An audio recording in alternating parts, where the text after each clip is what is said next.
Gucci की 1 लाख की चप्पल 1 minute में टूट जाएगी, ये मैंने सोचा भी नहीं था।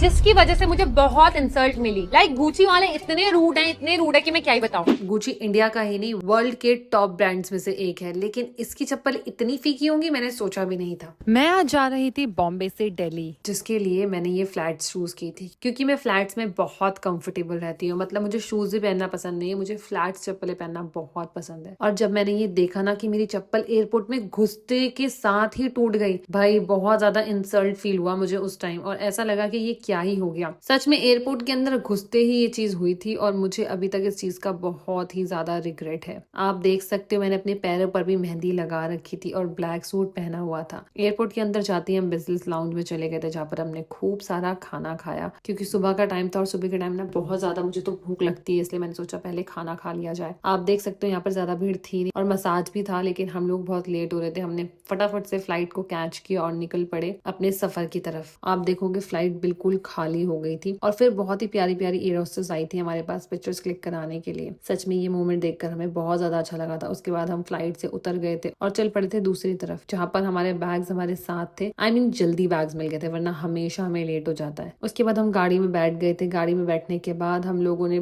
प्यारे प्यारे से टॉयज लिए खान मार्केट में उतर कर, क्योंकि मुझे अपने बच्चों के लिए खाना भी लेना था, और फिर मुझे कपड़े दिख गए तो मैंने सोचा क्यों ना कपड़े भी खरीद लिए जाए। लेकिन मुझे इस चीज का ज्यादा अफसोस अभी भी हो रहा था कि इतना सब कुछ होने के बाद भी मैं स्माइल कर रही थी। भाई स्माइल क्यों ना करती, मुझे चप्पल एक दूसरी भी खरीदनी पड़ी। लेकिन हम गाड़ी में बैठ गए थे, और गाड़ी में बैठते ही लखन ने अपना सैंडविच ओपन कर लिया था, जो उसको रेस्टोरेंट में नहीं खाने दिया था। उसके बाद हमें रात हो गए थे घर आते आते, बिकॉज बहुत ज्यादा ट्रैफिक था। आप गुची को देखोगे कितना ज्यादा खुश था और कूद कूद के मेरे पास आ रहा था। हम लोग 5 दिन के बाद गुची ब्राउनी से मिल रहे थे, लेकिन ये चप्पल की हालत देखने के बाद तो मेरा दिल और ज्यादा टूट गया था, क्योंकि चप्पल की हालत हो गई थी बहुत ज्यादा खराब। और जब मैंने गुची कस्टमर केयर पे कॉल किया तो उनका यही बोलना था कि बारिश में ना चप्पलें खराब हो जाती है। भाई लाखों की चप्पलें देते क्यों जब खराब करनी ही होती है। तो मुझे तो समझ नहीं आया, पता नहीं गुची वाली एक्सचेंज करेंगे या नहीं करेंगे। अगर आपके पास इसका कोई उपाय है तो जरूर मुझे कॉमेंट में बताना। तब तक के लिए bye bye, love you all.